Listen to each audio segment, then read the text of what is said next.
seconds. Okay. Okay, great. We are stand by. Wow. Now we are live. Welcome once again today. This is Dar Setro, and I'm welcoming you to this wonderful podcast in which we shall be talking about matters that relate to the youth in Africa and the globe entirely. Tonight, we are not just talking the talk, but we are talking about looking through those that are actually walking the talk. Today, I have some guests in the house, and they are going to be exposing us to what they have been doing amidst youth in Africa. Specifically, large chunk of these youth are coming from Nigeria, whereas we have this little challenge globally based on numerous knowledge expansion and latest discovery and the likes of that. We have a challenge at hand in which we are beginning to ask ourselves this question: is it the traditional school that we should be focusing on, or the skill aspect of this youth developmental progress? Or is there any provision whereby we can have both synchronized together so that we can have those that are actually meant to be in the four walls of the academia to be there, while those that are not supposed to be in the formal traditional system of education to be somewhere else where they can actually be properly taken care of? Okay, today we are going to delve in. I'm going to have my guests introduce themselves before we go into the nitty gritty of our discussion today. So if you are joining us now, we want to say thank you for joining us. Don't forget to leave a like and share this video so that more people can get to see this podcast. Okay, now I have some interesting persons with me. Please, can we start with the lady in the house first, Madam Oluwakemi? Am I getting that? Did I get the pronunciation? Oluwatoba. Yes, that's right. Okay. Please, can you introduce yourself? Okay, Kemi Oluwatoba, a tutor, a researcher, and the executive administrator of Nehemiah Prodigy Foundation. Yeah. Okay. Let's ring a bell for you. Thank you. It's an honor having you here, and I will still come back to you. From the No problem. introduction, I have loads of questions for you. I thank God that you work with students. Am I right?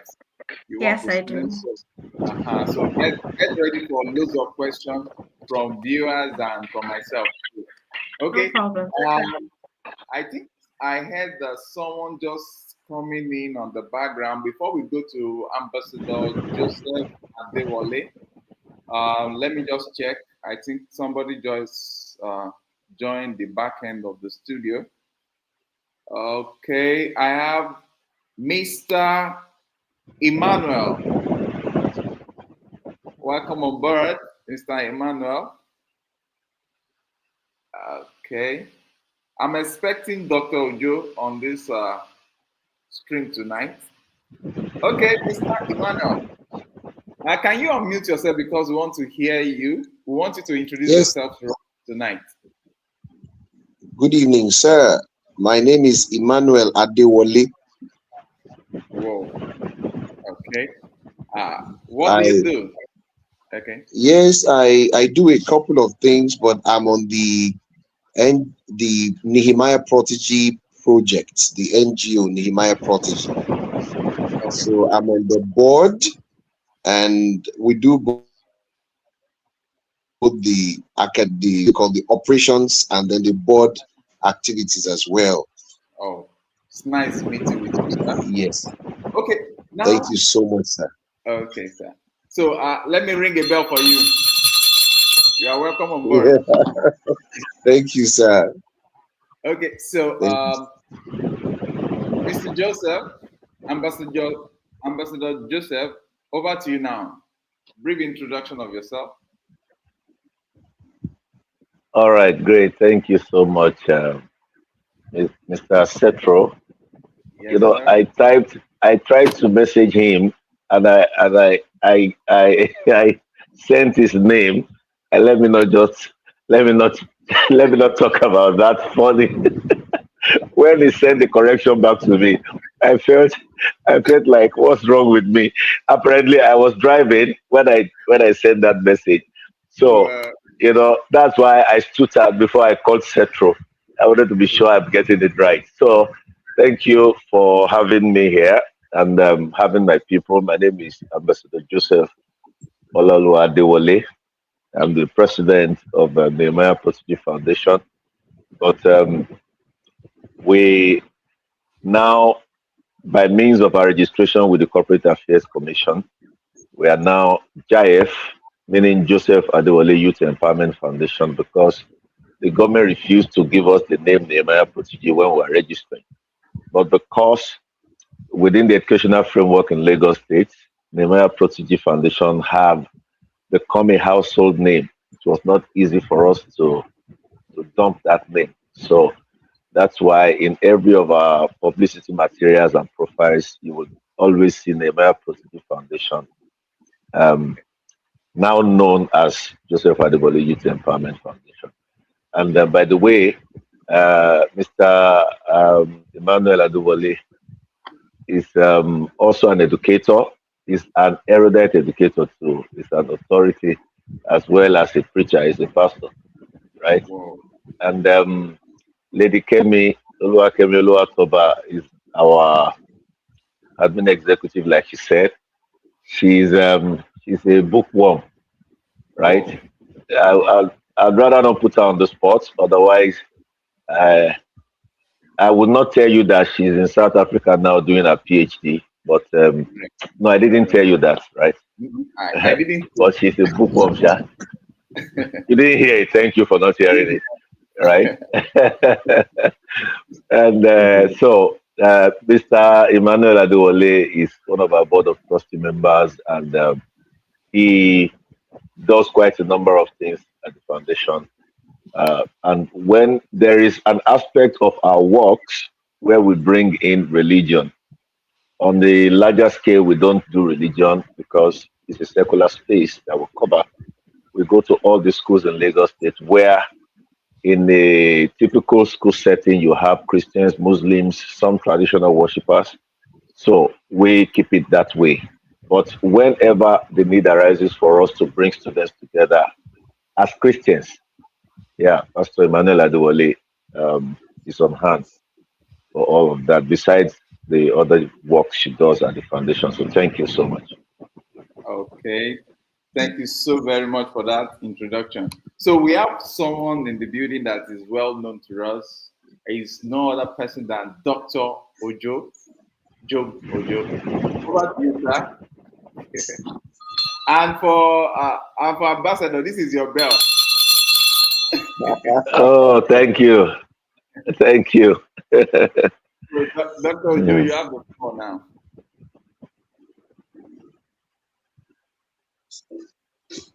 Okay.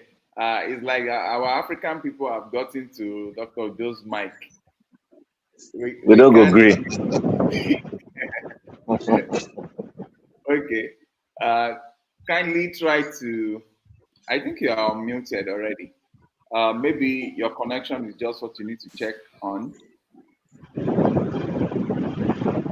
we'll get back to you, but let's quickly start because we just have roughly an hour on today's podcast. Now, with, Great. with respect to the topic of today, Dr. Joe, is your mic on now?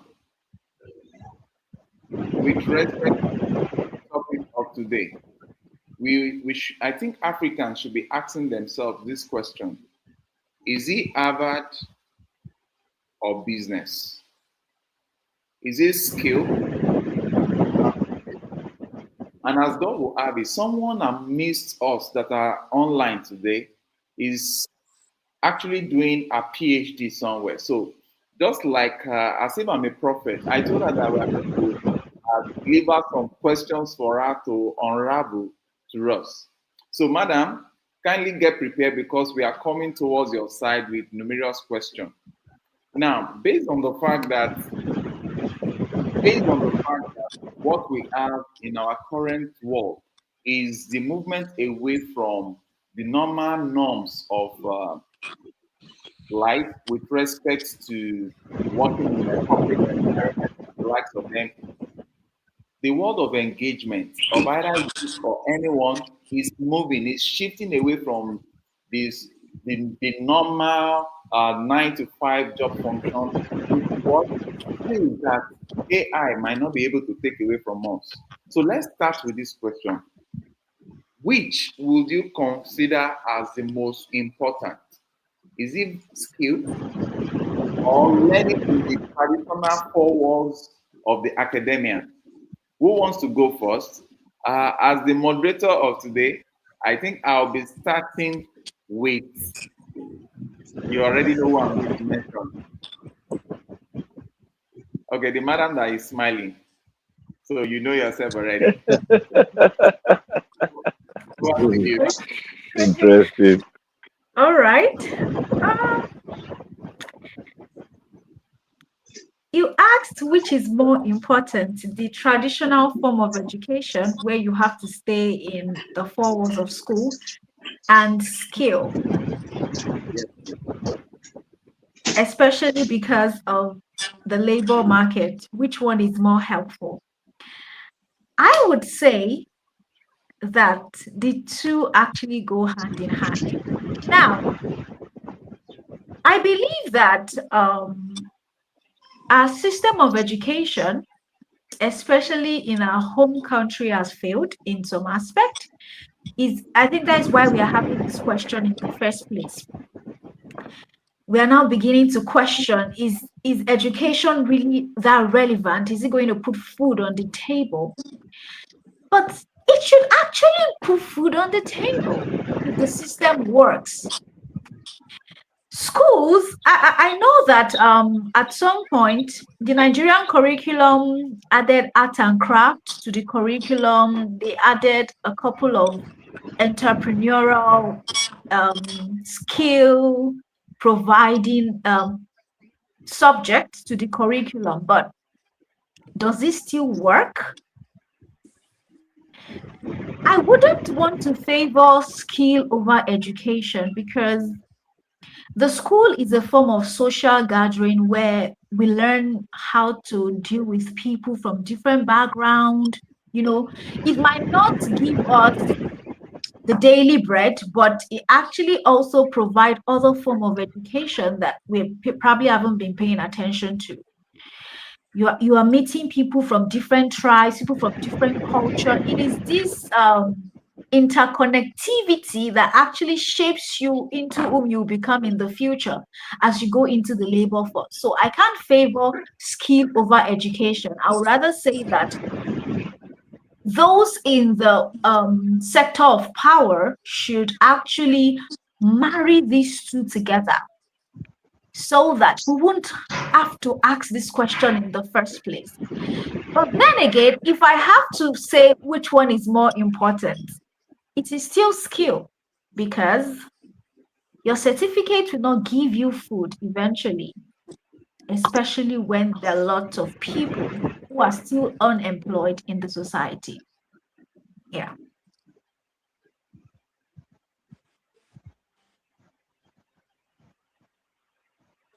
You're Your mic is muted. muted. You're muted.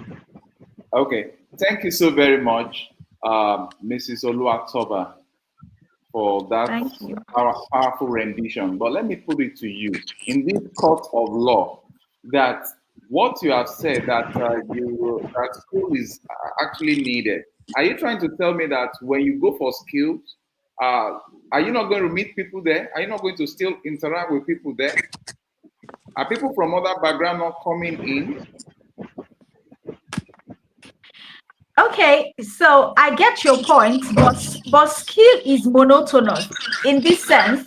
If I want to learn welding, You're going to teach me everything that has to do with iron, everything that has to do with handling this the machines, bending the iron, making gates. It is monotonous. But the school is going to provide you with other aspects. You're learning calculation, you're learning English, you're learning history, you're learning geography. We might not see it in the light of having a straight direction to, making money, but it actually exposes you to other forms. Yes, you meet people when you're learning skill, but it's still monotonous. School opens your mind to other aspects of life if the system is working anyway. Okay. But I can also put it, I want someone to rescue her out because the monotonous you are still talking about here, if you are going to the school, you are not going to study every courses available in the varsity. You are going to pick a particular aspect that relates to your field. And the same goes for, can someone try to mute and get a background interface somewhere? Okay, thank you.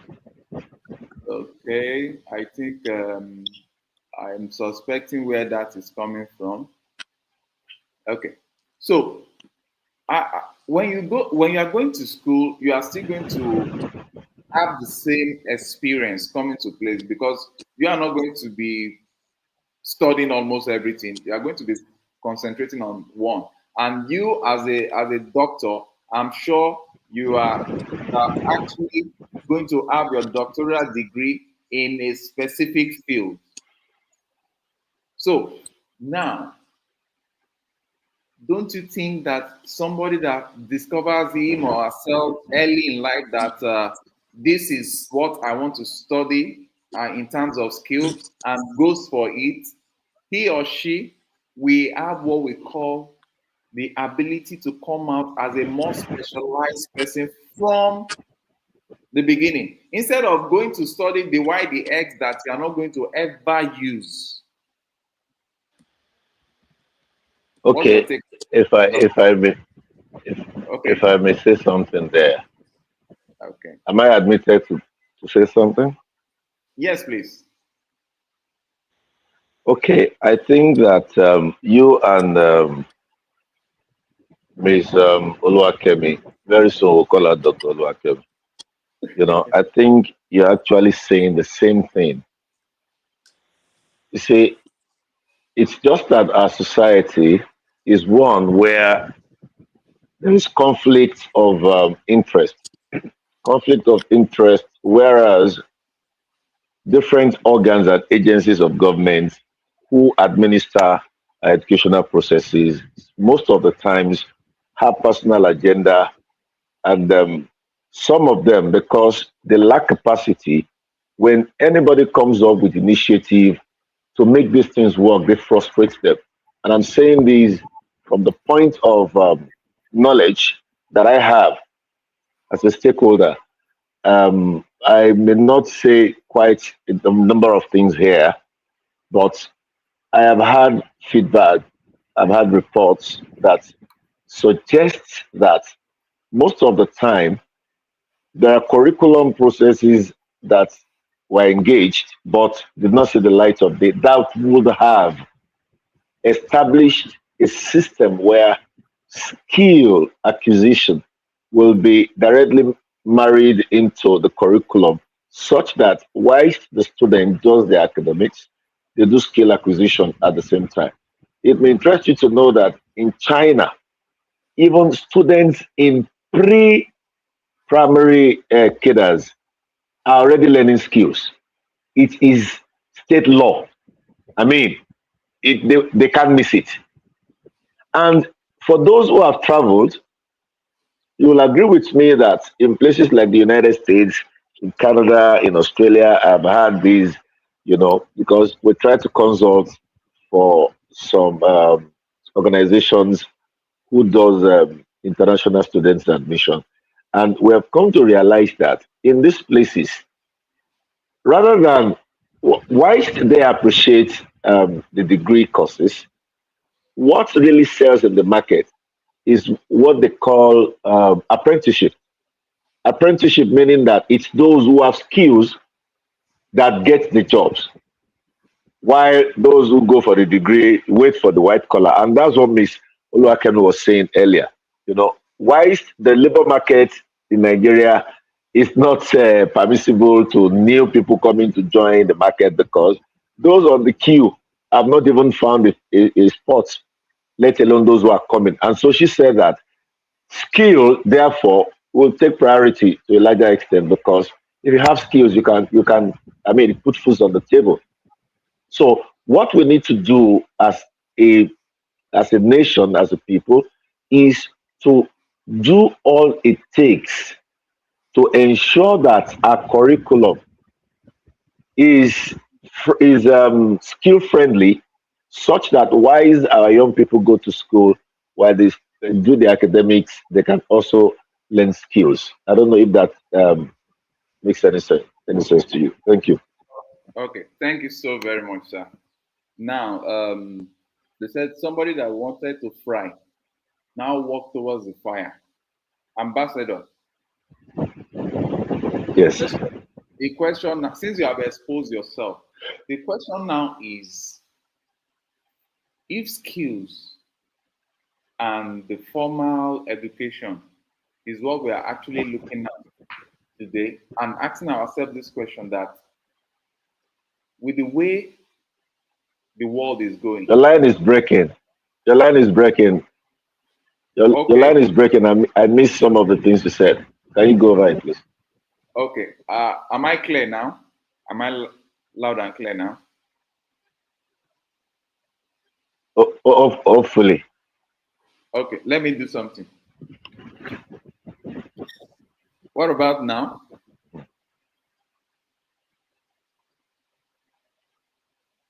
Yeah, Can when you get talking, okay, we will know. okay. So the question now is, It's still breaking, but it's it's still breaking. How Can about you guys now? go hear? ahead. Can you Maybe hear it me, will be Mr. stable now. Seto? Okay, okay. So the question now is, Yeah, Dr. Joe, we can hear you now, I think. Okay, great. okay, you've identified that there are challenges that needs to be fixed in this system, especially within the continent of Africa. In what way have you tried your own side of the pendulum in trying to fix some of this challenge through your foundation? Okay, great. I think I sent quite a number of footages to you from our archives. One of them was when I was on the panel at the Lagos State Educational Stakeholders Forum. Mr. Emmanuel, you can remember we were there together, right? Yes, yes, sir. We were there together. Oh, great, great. Now, at that forum, I particularly, because the Commissioner for Education was there, the Permanent Secretary, everybody that matters in education in Lagos, they were there. PESCOM, Quality Assurance, Last Verb, and all of that. And I was saying that, look, I've been to over 400 schools in Lagos, and being in the field like that, I have seen firsthand the reality of the fact that there are quite a number of supposed students who are in our schools that don't want to be there in the first place. They are there because, well, just go. One, two, government pays for everything. Three, there are quite a number of policies that are in place that suggest some level of politicizing of our educational system that allows for such people to be in school, but they don't have any business there, because they are the ones you will see that the teachers will chase from school opening to school closing every school day. They are either behind the fence throwing dice and gambling, or they have some alcohol in their pocket they need to hide somewhere to sip, or they are the ones chasing after girls, or they are the ones having interest in joining a cult. And They are the ones shooting troubles every other. So such people at that forum, I was saying that why don't we just let these guys move to the technical schools? Because these guys, after school hours, they don't even get back home. They go straight from school to where they are learning a skill. Some of them carpentry, mechanics, styling, barbing salon, and all of that. That's what these guys do. So while they are in school, they just constitute some form of nuisance. And all that they have in mind is let the school just ring the closing bell. They head to where they are learning the school because that's where they get some 2,000, some 5,000, and they believe they're already making money. They already have a life, you know. So on our part as the foundation and myself as an individual, we have been pushing for policies to address these issues, and oh, they are getting attention. I can tell you that. Okay. Okay. Thanks for that uh, explanation. But I put this question to you. Part of the videos you sent to me, I saw some level of debate and the likes. So, what actually are you trying to achieve with introducing debates and all the likes to this youth? Okay, great. Let me be quick to say that some of the projects that we have, we are not the first to do those projects. For example, the debates, we have quite a number of projects, but there are some of them that are very, very peculiar to us because of our value, our core values as a foundation. Now, the debate that we organize is so that we can consolidate the efforts that um, is already in place to get the students, these young people, to know that there is a lot that they have locked up inside of them. And some of them just need platforms to express themselves, you know. So sometimes government cannot do it all, you know. They have running costs. They will not go beyond whatever fund they have available to do stuff before they even think of debate. Some of the times, debates may just be some form of necessity that they just have to, make happen. But people like us come in to fester what the system already have in place, you know. And the idea is so that we can consistently engage these young people to make them understand that, look, don't think that education is a scam. Stay here. The skills the skills are very, very critical. They are germane, but they need to set priorities. And how to set priorities is to make them understand that there is a lot of attention you need to put here, whilst you also put some attention on the other end. So the last editions that we had exposed me to even more knowledge of how much we have underutilized the capacity of these young people. You know, last year the theme for the debate was the power of the mind. This year the theme is brain task. I mean, we want these young guys to task their minds, task their brains. They do wonderful things, but you must push them most of the times. That's what we have found out, and that's why we're doing what we're doing. Thank you. Okay. Thank you very much. Dr. Ojo, this Yes, this sir. is for you. In what way, in what way do you think that what Nehemiah's Foundation is doing, going to several schools, always having in their face about over 30,000 youths per week, per month? How do you see this culminating into a transformed life of this youth? All right. Thank you so much. Um, so, looking at it from the leadership standpoint, we see that it's taking a lead to bring about educational literacy, to promote educational literacy among these young ones, among these youth. Like we can agree that at that age, when they are in the intermediate, middle school, high school, or what they call junior secondary school and senior secondary school in Nigeria over there, is a very significant age whereby if the youth are not properly mentored, are not properly guided, they can just miss it, right? And they can just make a huge mistake. And because of a lot of things that are going on around that part of the world, uh, lack of infrastructure, lack of technology to certain extent, especially within the public school where he's majoring at, right? Lack of exposure to, maybe to the international world to see what's going on.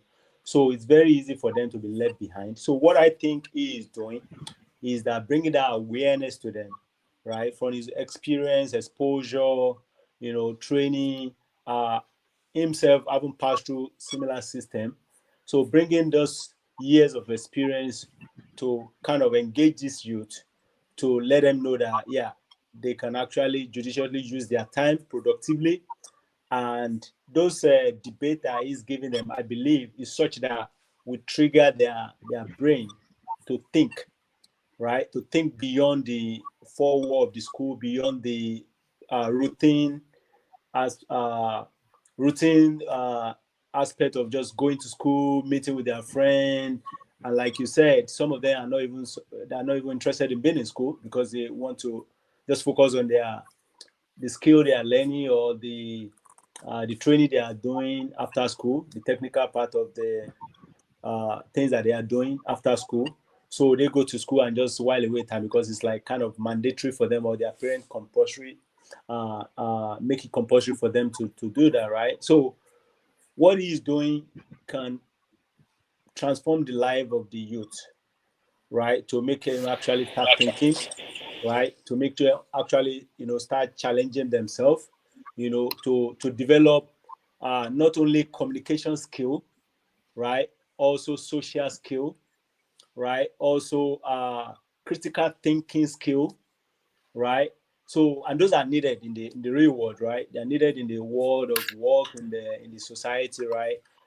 Leadership skill, right? Because when they're able to step forward to present their case, their argument, their part of the story in a constructive manner, in a constructive way, right? And somebody eventually win the debate. Even those that didn't win, we still learn one or two things from the other, right? So it's kind of it could help them develop communication skill, effective communication skill, dialoguing skill, uh, negotiation skill, right? Mediation skill. Mm. So there are a lot of skill they could take away from that, even unknowing to them, right? We see that if you look at what's going on around the globe, it gets to some point, even at the peak of leadership, where people cannot just see each other face to face. They are either ready to kill themselves, blow themselves up, or whatever, and then a third party has to be introduced to mediate, to bring about a dialogue and atmosphere to meddle to help resolve the problem, right? So those are valuable skills that they are gaining, right? And those exposure I think is great. Okay. Thank you, Dr. Ojo. Thank you for trying to save a project with your exposure level as a doctor. Okay. I'm now going for Mr. Emmanuel. Mr. Emmanuel, the question is this. Do Yes, sir. you think Africa should still allow ourselves to be flowing in the traditional system of education when the world is already moving towards AI, automation, and the likes of the robotics? Whereas we still have these children in Africa being confined to the four walls of the school. They are being taught how to speak a foreign language that does not actually belong to the fatherland before they can even start using their brain to now analyze what they are supposed to learn using another person's language. What's your take on this? And how is your foundation trying to see how to resolve this challenge? All right, sir. Thank you so much. And thanks to everyone who has been part of this wonderful discourse. Can you hear me, everyone? Very well. Very well. All right. Thank you. Thank you. So Emmanuel, I need to say this. Yes, sir. just a minute. Somebody just Yeah. entered the building. Newbie me. Hi, family. I'm My so goodness. I My am good. so missing the Central's vlog. This is so exciting. Wow. Let me I'm just listening. tell you. Let me tell you guys Welcome, that newbie me. tonight Hey, is going. Tonight is going to be hot. We have Newbie me here. So Newbie me, I'll get back to you. take Just your time. get This is your very get your exciting. question ready. This, Emmanuel, yes, you, sir. you can you Yes. can continue now. All right. So the first thing I want to say to us tonight is from my personal research and from what I have learned over the years, and also as a clergy, I'll speak to you from that standpoint that from time immemorial, you realize that the generation that came into this world after creation, that generation that came directly under God's oversight, I call them the theologian generation. And that generation had direct access to God's knowledge and God's instruction. Of course, at a point, there was the other people too from the other end. But you realize that at the end of the day, this generation birthed another set of generation, which I call the philosopher generation. These philosopher generations didn't really receive the theologian generation as they were. But what happened was that they generated ideas from their predecessors and then they became philosophers. Now, the philosopher generation has given birth to another generation called the industrial revolutionists, because we realize that when knowledge precipitates well, it gives birth to discoveries and creativity. And that's why we came about with the industrial revolution that history tells us about. It was then after the industrial revolution, we have what we call the education generation. Because when everything that those guys discovered, when they're going to be when they're going to start teaching it, then they have to organize a system which gave rise to what is called the educational system. So you find out that the education itself we talk about today from the beginning is not started from a generation called the theologian generation. And I say this because I believe that education enlightens the mind, but skills enlightens the hand. Skills will make you have something you can offer so that you can earn something for a living.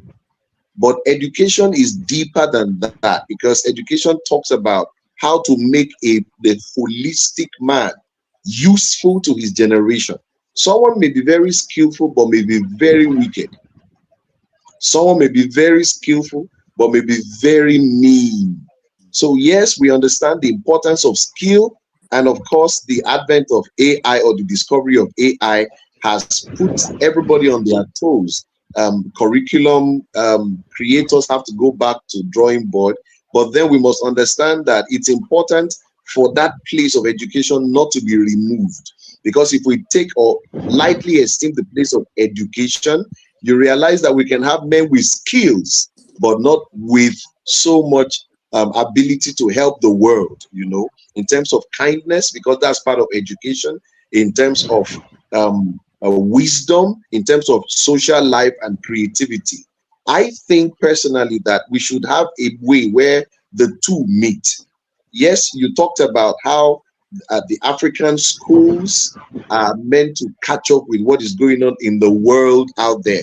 But we must never forget that, yes, skills are important, but pastoral life, pastoral reach out is also very important in the education sector. So I think personally that a blend of all these things are needed.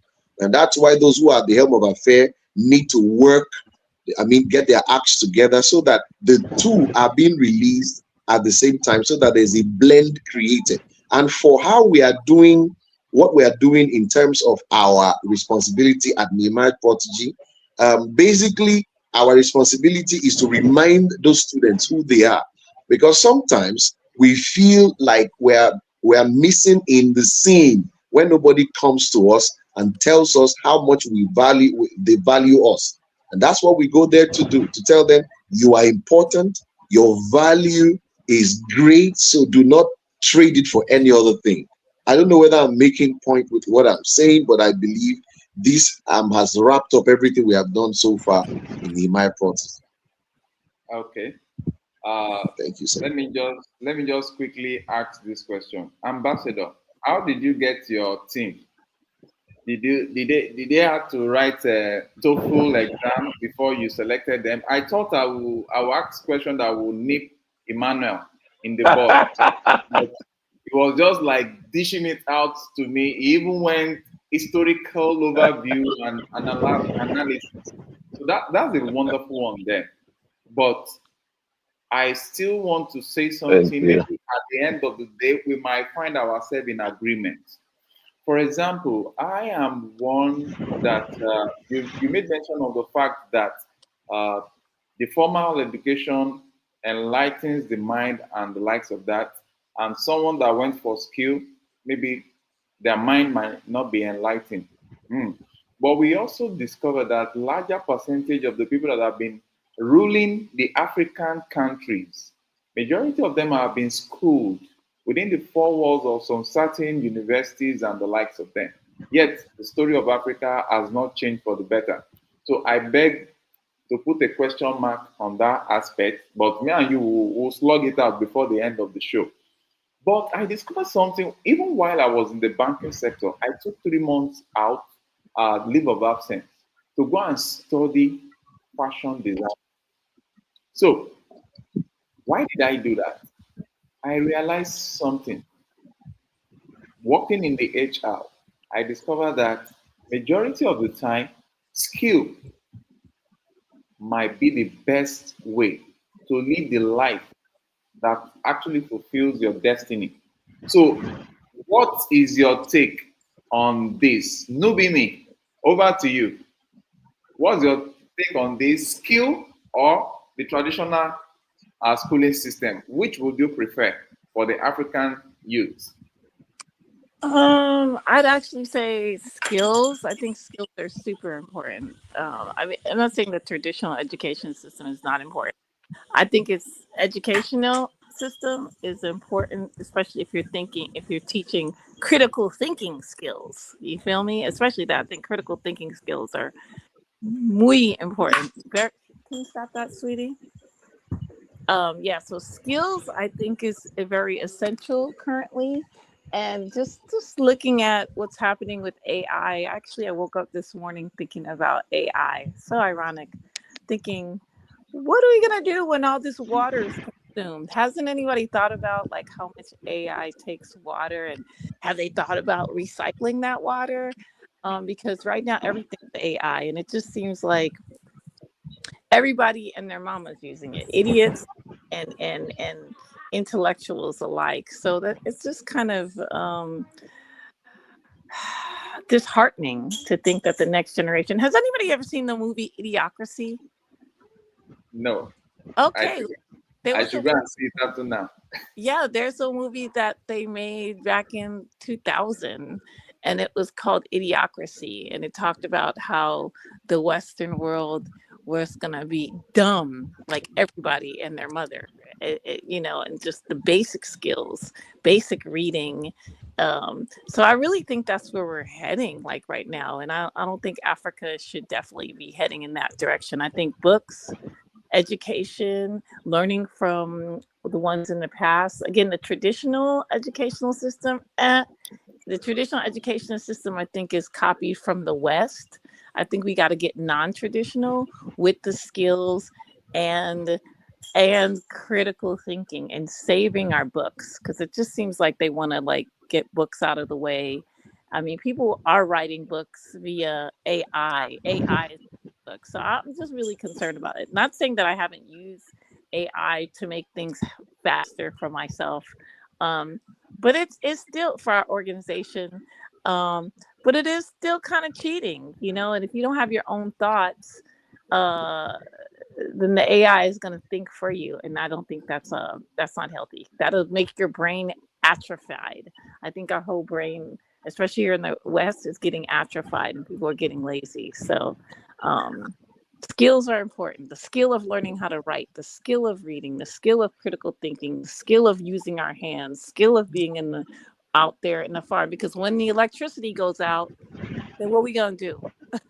What are we gonna do when there's no electricity and God forbid the water scarcity? So skills are important. Okay, thank you so very much, Nubin. Can I can I Ah, can I contribute a okay, little bit? okay, Dr. Joe. Yeah. So Nubin has said it very clearly, and I think I agree with her. So the thing is that with Africa, right?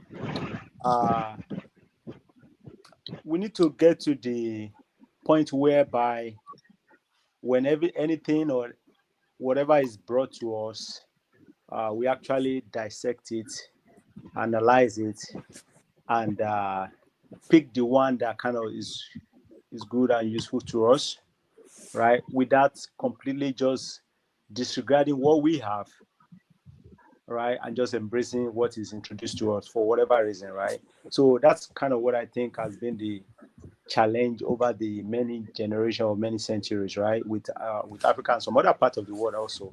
So Western education is very good, of course. I love it.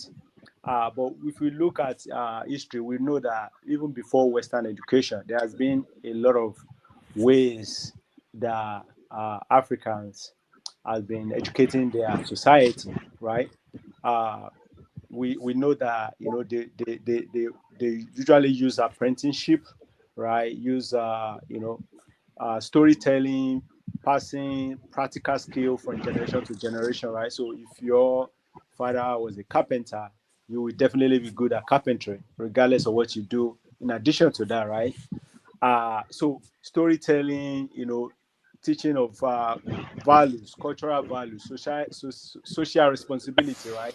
Apprenticeship, all those, community-based way of teaching and educating the society. And they were doing well. Of course, maybe they are not moving as fast as they should because of, lack of technology and lack of exposure to other way, right? So instead of just throwing those away, right, and embracing the Western education completely, I think the Western education should have been addition to the normal education that they have always been uh, using in the past, right? So that's one thing that I need to be looking to, even when we talk about the future and talking about AI and stuff like that. So we don't want to get to where AI is doing a lot of things, making life easy, and then we just throw both the apprenticeship, skill acquisition, formal education, we throw everything away and embrace AI, and then that's going to land us in a whole lot of stuff. So I'm going to point at that, especially to majority of global East African nations and stuff like that, to be aware of that and to learn from the past, right? So we notice that the formal education is not bad in its own because why skill acquisition focus on practical skills, focus on ability to be able to solve real world problem, right? Create something, right? If you say you're a carpenter, we can actually see that you have made certain product, right? Seat, chair, and all of those, right? You are doing actually that, right? Compared to somebody that go to school to study building or some kind of education that relate to that cannot even show anything for it, right? Just have the knowledge and can do the math and the calculation and can tell you everything in theory. So the formal education, the traditional education, I think it just help structure knowledge. I think that's what they focus on, structuring knowledge and packaging it and structuring it, right? And focusing on critical thinking, like Nubi means talk about, right? That's why we have all the debate. They made you to write big exam, you write qualification exam, you take quizzes every now and then, take terminal exam before you move from this stage to another. You take one big exam, international exam, and all of that. So they are packaging the structured knowledge, right, and promoting critical thinking And they are also focusing on solving problems, but not necessarily real-world problem, which the practical skill acquisition and practical education, apprenticeship, and all those mentorship focus on solving real-world problems that affect day-to-day human being, right? The traditional education focus on solving problem, but not necessarily real-world problem. And even though it promotes critical thinking, we realize that because of AI and other kind of way, people find a way of not even applying that critical thinking skill. So application is also another thing that most part of African nation are not also focusing on. They just gather the knowledge, put it on their head, not focusing on application of it. So they are not able to now convert those structured knowledge to the usefulness of solving problems and targeting real world problem. So that those are where the disconnects are. So it is very good to have the traditional education that teach structured knowledge, critical thinking, social skills, and all of those, right? And it's also good to focus on skill acquisition, technical education, apprenticeship, and all of those, right? But for Africa, I think they need to focus more on the skill acquisition more, because the traditional education can be achieved at any point in time, right? At my age, I can decide to go get a bachelor degree in engineering. They will still give me admission if I have the requirement, right? If I meet the basic requirement, right? But at my age, it might be difficult to start climbing the ladder to, do some carpentry work and stuff like that, right? Because the age is telling, right? You see what I'm saying? So skill acquisition should be the first thing to be introduced to the youth, to any society. Skill acquisition, practical skill, apprenticeship, mentorship, solving real world problems should be the first thing, right? And then the traditional education can go on concurrently, or could be added later. You will not get it wrong that way, right? You won't get it wrong that way. So those are the things I think we need to focus on. Okay. Thank you so very much, Dr. Ojo. I have this question for those of you that studied in this, that started your life in Africa, especially Nigeria. And if you are part of those that attended public school, raise up your hand, please. I did. Tell me something. Oluwakemi, you did not attend public school. Only at university level. Elementary and secondary school were private schools. Wow, you missed out something. What you missed out was is this experience. They call it LTP. How many of us remember that? Is it LTP that you go for carpentry for this? It happens on Tuesdays. Every one of us, we just file down. Those that want to learn woodwork, they will teach us. I remember making my first wooden tray, from beginning to the end. Those that are interested in fashion, there is machine for them to sew and the like that. They do that on Tuesdays. They'll just file maybe one Tuesday per month. File everybody down to the LTP. You do your craft thing.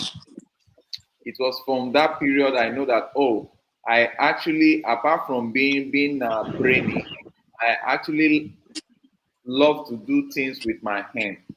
And that was why when I got to after my graduation at the bank, I was just like, you know what? After seeing the way that they will terminate somebody's employment, and in the next few months, his or her life nosedive, start looking old, and most of the time they just pass out after a short period of time. I said to myself, I'm not going to go through this circle of empty life. I want to actually own something that I can say, this is me doing it. And today, I retired at 35 to start doing things by myself. So, skill is very, very important, because we are wrapping up now. We don't intend to stay long on this. Skill is very important. And surprisingly, my people, Formal education is also very, very important. But where Africa is getting it wrong is the inability of the system that to be able to marry the two together Yes, sir. at the earliest convenience. When I mean at the earliest convenience, at the point whereby the brain of this youth is still budding, looking for engagement and the likes.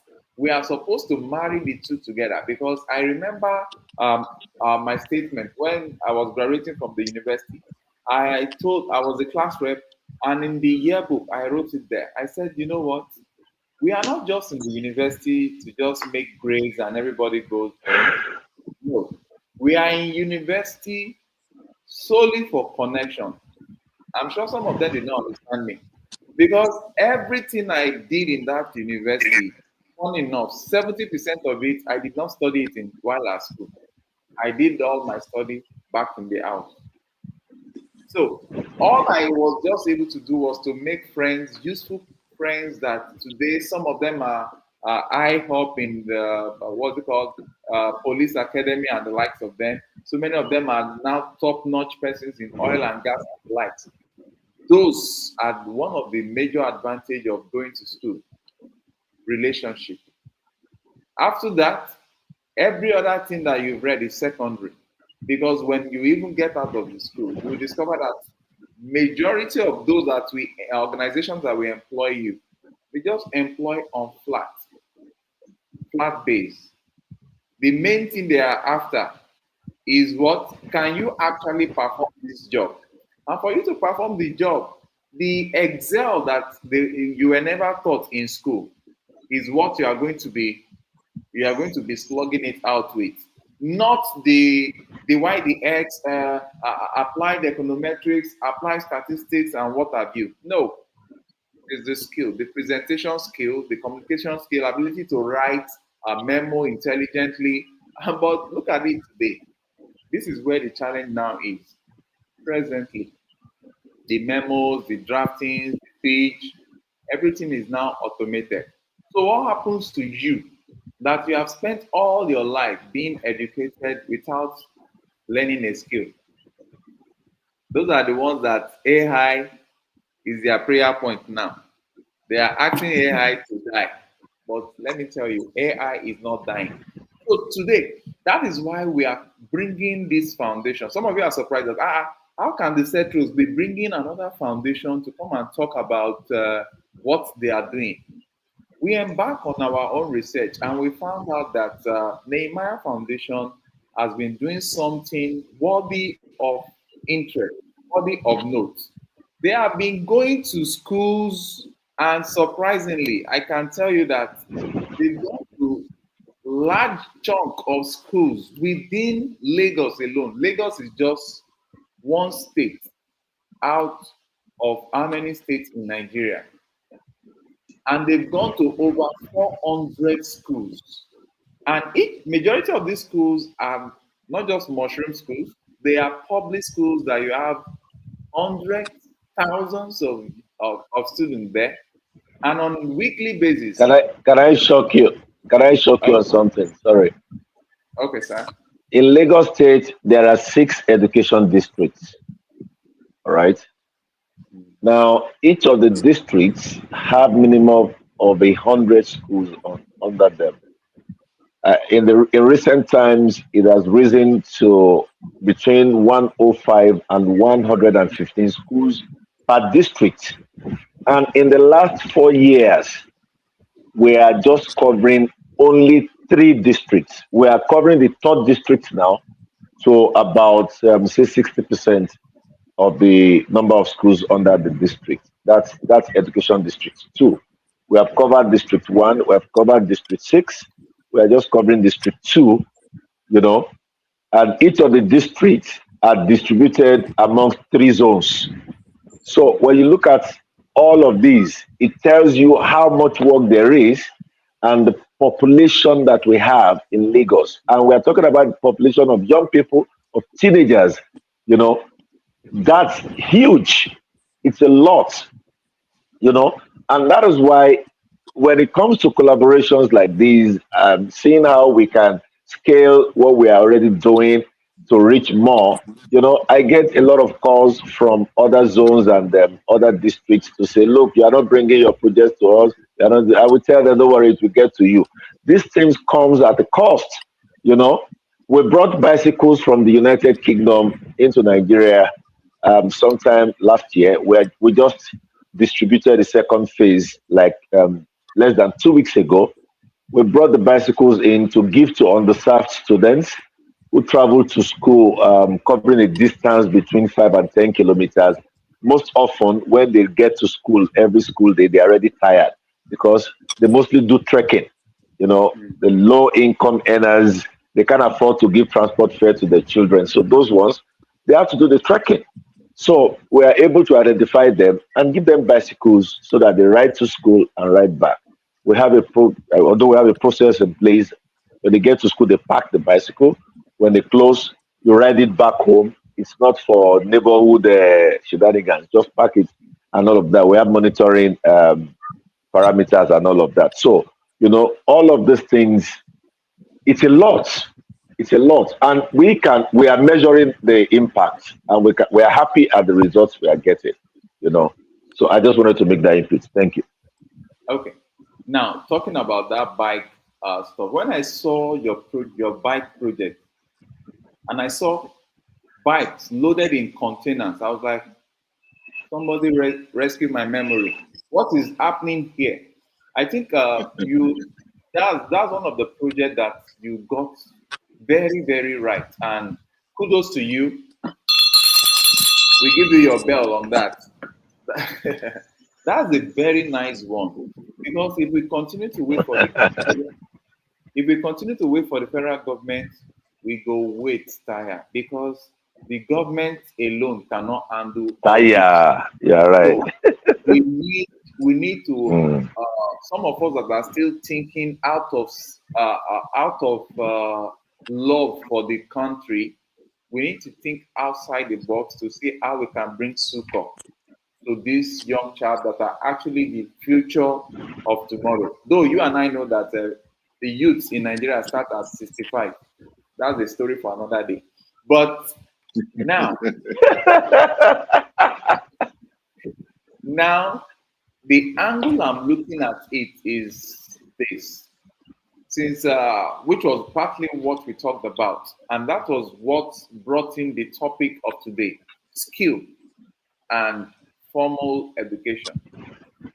That is why we like the sky is wide enough for every one of us to zoom in and be impactful.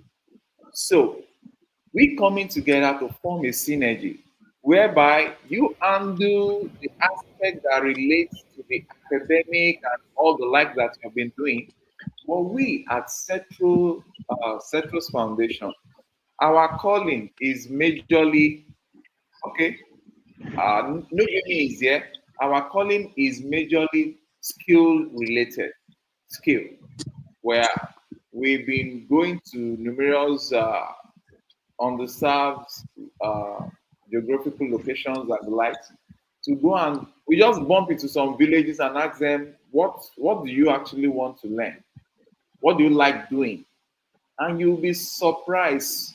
Some of these children that they are forcing down to school and forcing academic down their throat, some of them are interested in skills. So whenever you go out for some of these your outreaches, because the number you are pulling is very scary. So let me state it clearly. We try Hmm. our best to select some out of the numbers because you are dealing with thousands here. We will select some out of them Hmm. and then we'll sponsor their training in numerous crafts that they are interested in. So that's how we want to partner with you so that you continue to do what you are doing. But you see all those ones that are not actually ready for the four walls of the school. They're not even thinking of the university. Some of them just want to get a secondary school certificate and just continue with their craft. those ones, once you're able to identify the serious one, is them, don't worry, just push them over Some towards. of them don't even want the certificate. I get Oh, feedback from schools. They will tell you many of them won't even come back for testimonials or for certificates. you can imagine that. You know, some This, of them are waiting for WAEC to finish, and then they will do that nonsense to do with marking. They wow, come wearing white t-shirts, and then they are writing stuff and pressing themselves and wow. throwing the community into chaos and all of that. That's what some of them are waiting for. After that day, they Hmm, don't have it. They are not coming back for anything. my goodness, my goodness. So, So don't worry, we will push them to you. We will push okay. them to you. So, what we just need to help us filter the ones that are very, very serious with such skill. For example, New Bimi can tell you some stories. Dr. Joe also can tell you some stories. We went deep down into Makoko during one of our exploration. Mhm. We discovered a young chap that was building a two-story building on top of the water. As we speak with you, that same day that we met that guy, he has been with his boss for years. The parent could not even pay for his graduation. We Mm. made payment that same day.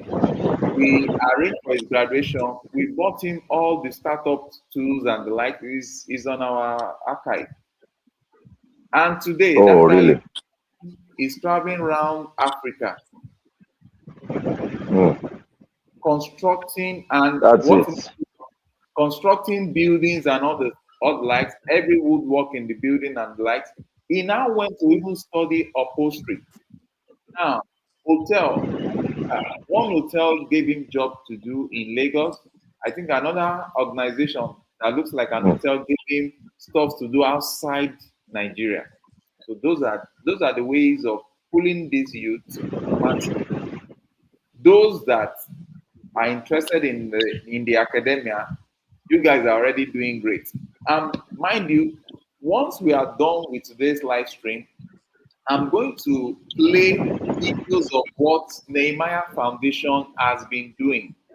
This when I saw videos, I was tired. They have evidence of what they have been doing back to back. And I must say that you guys have really, really tried. The only Thank you. addition and the only additional question I would like to ask is, what are you doing with respect uh, to inculcating AI exposure to these youths? Let's have that. Okay. What we are doing in that regard is controlled because we don't do classrooms with them. There are teachers employed by the government to do all of that. Unless we organize boot camps, fellowships, or special programs where we expose them to these things. But can I tell you, these children have all these things on their fingertips. Mr. Emmanuel can buttress what I'm saying in just a minute once I stop now. You see, these children have smartphones. One of the slogans that I've told them to put on our placards for the coming debate is that you have a smartphone in your hand. Are you smart? That's Whoa, one of the slogans. whoa. You have a smartphone in your hand, but are you smart? These children, you will be amazed at what they do with. Look, but I never fancied iPhone, but I was forced to get one. The office got me one sometime. I got back home, my children told me everything about iPhone. I was forced to ask them, did you buy one before? They know everything.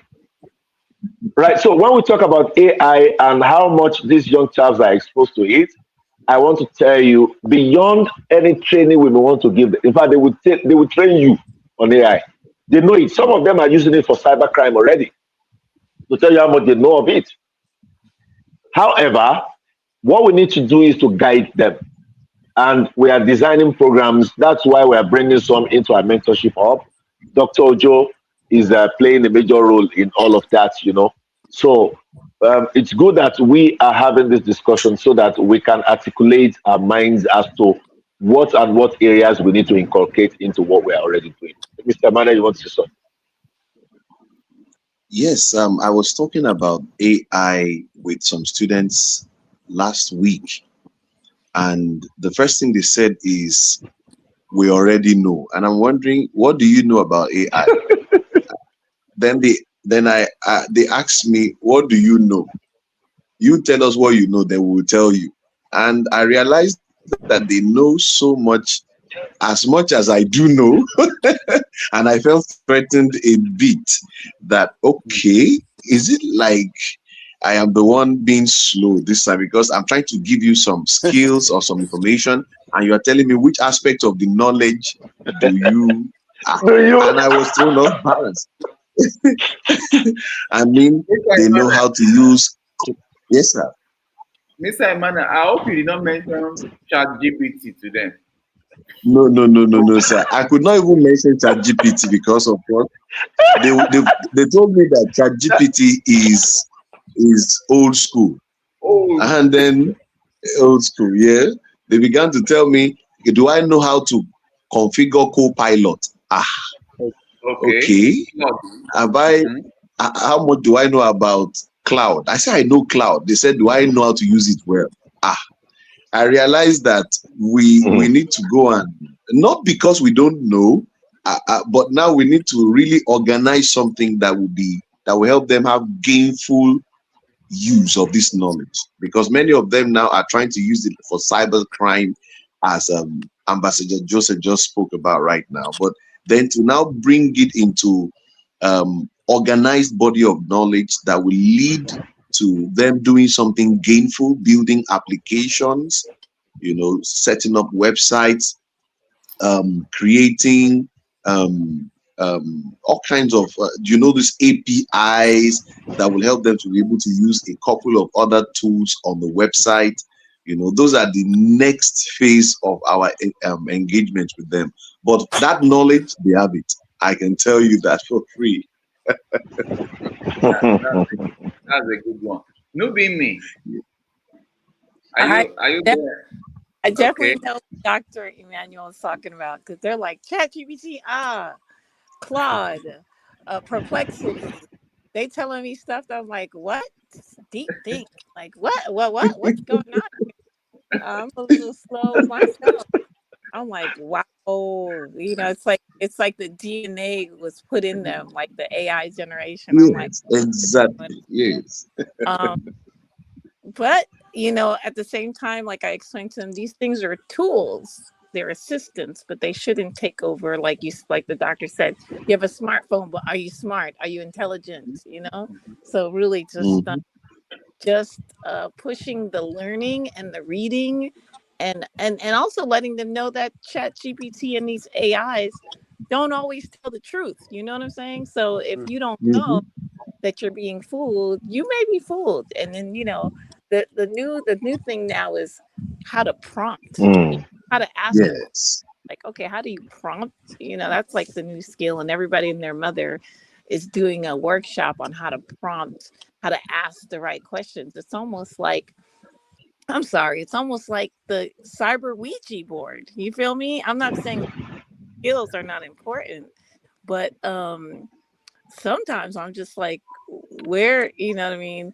And then all this stuff is being, we're training, like my son says, we're training the AI, that it's us, it's our knowledge that the AI is learning.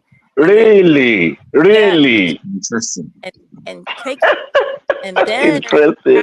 categorizing it. My son, which, what I love about this generation, I don't know if it's in this United States or something, or in the West, but a lot of the new generation, I would say maybe in high school, junior high school, they're not really fond. They know how to use AI, but they don't really like the fact they don't, in terms of the artists and the creative people and the musicians, they're really not fond of what's happening with the AI revolution. So it's kind of perplexing. There's some youth who like the old school, and I think we have to Mm. incorporate that. But again, the point is when the electricity go down, what's your AI? What chat gonna tell you? What Claude gonna tell you? when there's no more water, what's on? What's going to happen? You know, so I think we all need to learn, but like the doctor says, I'm learning from these youth too. I'm like, oh, do this? Oh, okay, what? Huh? You know, there are some things that are tedious that this tool are helping us to get, but we really need to get into the critical, like I said, critical thinking and understanding what's happening. The little stuff, yes. Let's have that balance. But I did find out that a lot of people here in the West are losing their jobs because of AI. True. So there's a lot of unemployment because of these tools. And I recently heard that a lot of these companies are going to Africa too. I don't know if this is what I've heard recently, that a lot of them are leaving the West and coming and going to Africa. So all I have to say is save me a house. That's true. And a job. You're always welcome. You're always welcome. And hook me up with a job, Centros. Hook it up. Hook it up. You always have a home. No be me. It's not you asking now. We are the one waiting for you to come down to Africa. Let's host you. The homeland where we teach AI how to make soup. Hallelujah. Hallelujah. We still need the skills, labor to make it, right? No robots making it. Photographers. Authentic. Photographers no longer have their jobs. Photographers no longer have. My last birthday, I didn't have to engage anybody for a photo shoot. You know, I just input prompts and I have the best pictures in the world. You know, good thing you couldn't even tell whether it was AI or it was a photo shoot. It looked so perfect, you know. And something like I like to say something to what Dr. just said earlier about the relativity between the academics and the skill acquisition. You know, there is a tribe in Nigeria called the Igbos. The Igbos, he said that there is a way that we have engaged in education before the West brought their curriculum to us. You know, and that's true. Till tomorrow, the Igbos will bring a tiny boy from the village. He gets into the city and becomes an apprentice to somebody who sells electronics, who sells fabrics, who sells whatever. And right there, the boy grows into a business mogul naturally like that. And, you know, these guys will just become professors at business administration right on the street, even better than those within the four walls of the university or a tertiary institution. And naturally, these things are there. And that gives us a better idea or perspective into the relationship that the academics and skill acquisition has. That is why we need to ensure that our curriculum has at least 25 to 30% inclusion of skill acquisition in our schools. A young boy was always going with the father to their fabrication workshop where they do welding, you know, and the boy grew from there, went to the secondary school, got in the university, read an engineering course, came back to the local fabrication shop and turned it into a company. What happened? He got education plus the skill he had acquired just by staying around the father. And, you know, today now they write proposals and get contracts from multinationals, right? Just from, so like I said earlier, we are doing the best we can with the government. We are engaging the government. We are a stakeholder and we've earned our place and we continue to push for this thing. Thank you. Okay. That's a good one from you. Now, months after the successful conclusion of the inter-secondary school debate themed The Power of the Mind, a special ceremony was held to celebrate outstanding achievements and recognize those who contributed significantly to the success of the event. This gathering reaffirmed the commitment of organizers and stakeholders to promote academic excellence and youth empowerment. It's a landmark event which was done out of absolute intention. One, to encourage this young generation to know that there is value in doing what is right, and particularly to let them understand that at this stage of their lives, what should matter to them most is their education, and to make them understand also that there is a lot that they have locked up inside of them that they need to explore to bring out the best in them. As part of the prize for literary excellence, certificates were presented to outstanding students, while teachers and district officers under District 1 of the Lagos State Ministry of Education received certificates of recognition and honor for their dedication to academic excellence and mentorship.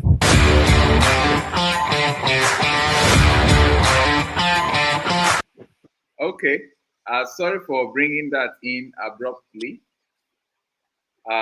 My intention was to just bring it in and let it run quietly, but the video decided to show itself to the world.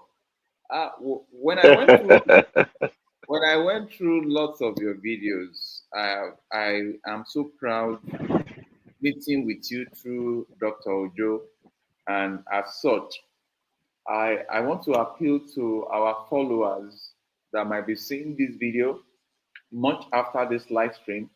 What we are doing is we are forming a synergy with this reputable foundation.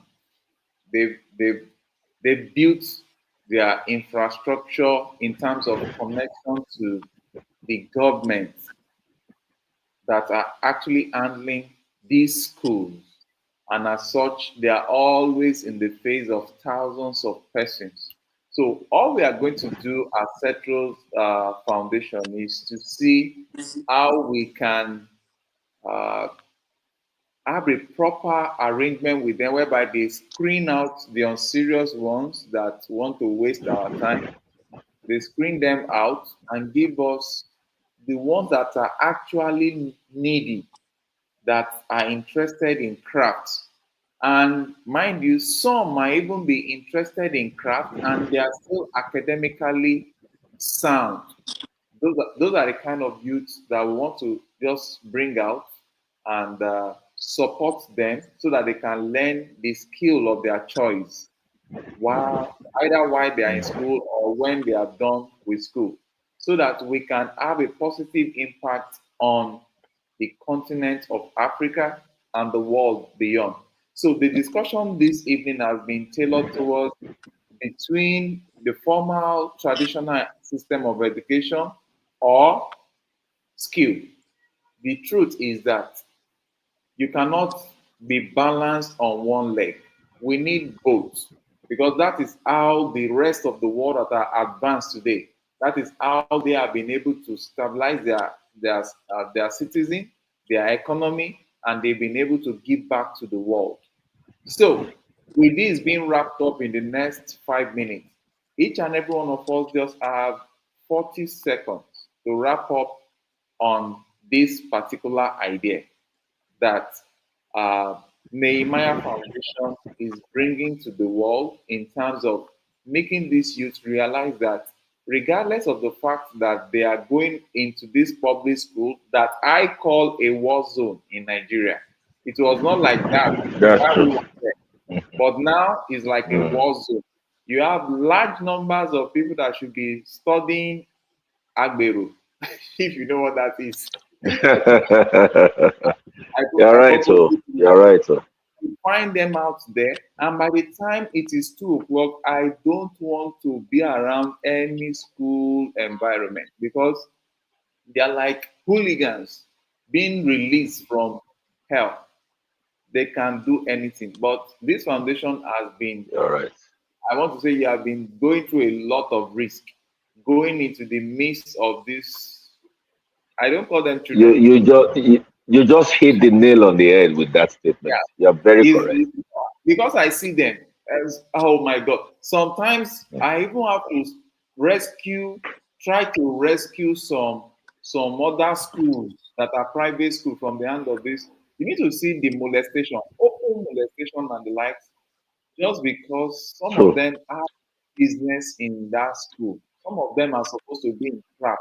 All those their energy, by the time they use it to drill some metal, they will not have the power to be so disruptive to the society. So I give kudos to you. So what I'm saying in a nutshell is help us get these few that are serious, and Settle's Foundation will take care of their in learning in terms of We'll do that. craft and the likes of them. We'll do And that. for education, if you're able to get certain concentration of those that are already learning, we can work out with what we've done before.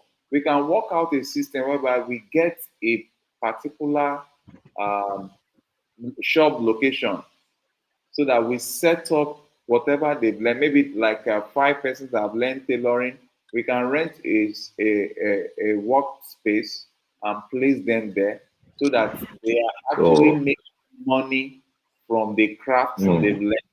So, with that being said, I want to say one by one now.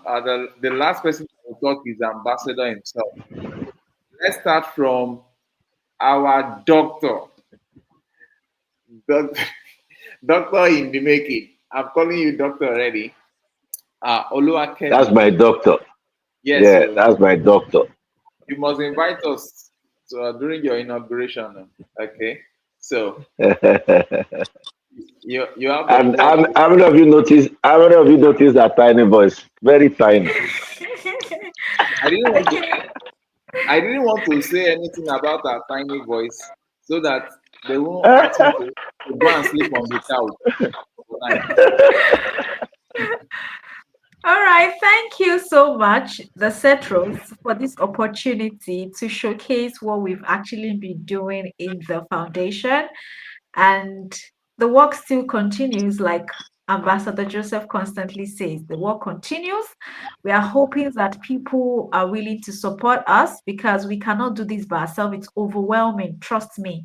If you have to deal with thousands of people, you have to make provisions for all of these things. So we implore those who are going to watch this, support us and put us in your prayers, and we'll continue to make you proud in the foundation. Thank you. Wow, thank you so very much. That's well delivered.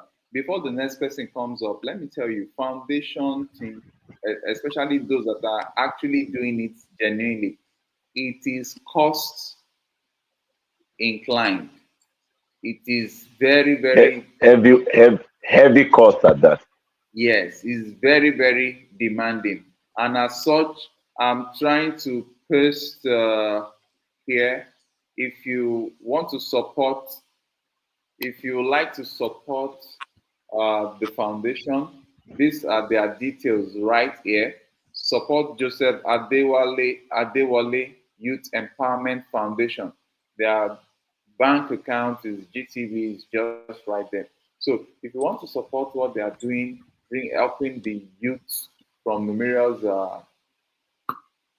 location in Africa, Nigeria to be precise for now, because I believe that by the time you are doing much, we will soon be exporting you to the rest of the African countries so that you can rescue more youths. So please support them. We have Gladly. nothing to lose. Gladly. We have not, we have nothing to lose raising each other's shoulder up so that we can actually affect this youth. When I was talking with him, he mentioned something. He said, if I don't help those youth will constitute a problem for my children in the future. And that's actually right. Mhm. So, um, next person is Emmanuel. Emmanuel, over to you. Are you sure he's still here? Ah, is Emmanuel gone? I think the Okay, network Yankee. he has a network issue. Okay, over to you, Mm. Dr. Ojo. All right. Thank you, Nehemiah Foundation. I think you guys are doing very outstandingly. You guys are doing awesome, right? I'll give kudos to you for all you're doing. Of course, helping the youth is actually helping ourselves. Why? Because they are the future of tomorrow. right? And the more help, the more exposure, the more access, the more support we give to them, we're actually helping our future as well. So I give kudos to you guys what you are doing, and I understand that it's very cost inclined, which is why we are here, which is why we have been supporting you. We'll continue to support you. Definitely, we implore everyone listening to this, or anyone that will listen to this eventually, to put in mind to support this kind of foundation that is taking care of the youth. The problem of one society is the problem of every other society. If we have a lot of people trying to escape from Africa, from the Asia, trying to go to America, UK is tightening their border, Europe is like, closing their border and everything. Why? Is because they saw opportunity there. They see greener pasture there. They see that maybe they can get something better over at the other side of the ocean. That's why they want to go. But if we empower them and we create an environment that is conducive and encouraging for them, I think nobody will think about going to other place. They will stay where they are and enjoy their life, right? So it's a good thing to support the youth. It's a good thing to support this foundation. Uplink Sojo, I've been supporting them. We'll continue to do that. Uh, Yeah. uh, we'll continue to provide mentorship for those youth out there in whatever capacity. Skill acquisition is very important, like Cetros has said. At the same time, traditional education is also very, very important. Both has to balance. Both have to be merged together. And the earlier it is done, the better, right? So we give kudos to you. We said continue to do what you are doing. You're on the right path. Uh, Thank you to you for what you are doing on your team. Don't get weary. Be encouraged, and help will come very soon. More help will come. Thank you. Okay, thank you so very much, Dr. Ojo. Now we move over to, I love that part. Help will come very soon. And the help will even, some of the help will even come from the Cetus Foundation itself, not just the member. So we'll see what we'll be able to do to support what you guys are doing. Because if Thank we you. cannot, the truth is that we can't, Cetus Foundation cannot be everywhere. So if we have you, you are covering some part for us, Abba, no matter how little, we'll see what we can do to support what you guys are doing. Newbie me, over to you. Yes. I want to say congratulations as a Nigerian via Haiti, IET.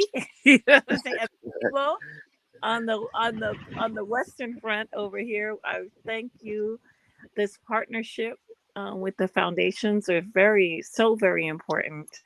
And I know that the works that you guys are doing will definitely extend over here. Don't forget your family in the Caribbean as the youth learn like both, right brain and left brain knowledge. Also, let's not get the very important emotional, spiritual, and mental health awareness. That is a very important skill. I think that's where the art can come in and expression to help. And we don't want to be a carbon copy of the West, as you can see what has Mm. happened. We want to be better than, and it is scriptural. It is the prophecy. So Africa is the future for the world and the healing of the world. And so we need to look at how the world messed up and how Africa is going to make it better for us, and especially in Nigeria. So we're very excited about this partnership, and thank you so much for all your hard work, everybody's hard Thank work. you. Look forward to it um, helping the world. And again, big up, much love are your Haitian Haitian family and the ones who are stuck here in the West. Give thanks. Thank Thank you you. so Thank you so very much, Nubimi. And Dr. Joe, do you know that Nubimi has been doing some great work out there in the United States? I've been seeing some of our videos of events that she's been hosting youth, different level of community gathering and the likes of them. Nubimi, you and I need to find time out to talk so that we can bring up what you are doing over there in the United States. We need to dedicate a day to showcase. I was glued when I was going through what you guys were doing there, to the extent that I was like, are these people still in the United States, or they are somewhere in Africa? I saw the African nation drums and the dance culture, and I was like, what? I can't even Wow. dance, and I'm in Awesome. Nigeria.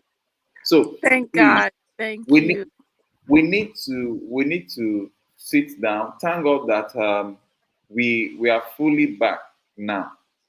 We need to dedicate a day to what you are doing, because that was how we saw what what's it called, Nehemiah's Foundation is doing, and the whole world needs to see what they are doing. You understand? So even you, what you are doing in the United States, please don't let it just be amidst your community there. Let us see, let the whole world see what you are doing. So we need to plan out time to showcase what you are doing. Thank you so very much, Nubin. Beautiful. Thank you All so the much. Nubi, me also, you can share when you're having your programs. If some of us are around, if we are around the neighborhood, or we can plan a vacation and show up. It's always possible, either physically or That's virtually great. or stuff like that. So share the dates and That's let great. us know when you're having those I, events. I could I could fly Thank down from you. Nigeria too. correct, correct. For the And and we actually have a podcast that we just, so I'm going to put that on the Facebook, so please follow us and see the beautiful work that our youth have been doing with the podcast. Thank you for the support, family. We'll do that, and keep us in prayer, keep our organization in prayer, and keep our participants and our volunteers in prayer. We thank you. okay, We'll do uh, that soon. before you go, Nubimi, since you are doing a podcast, let's see how, talk to your technical guys. Let's see how we can stream it as it's happening there on our platform as well.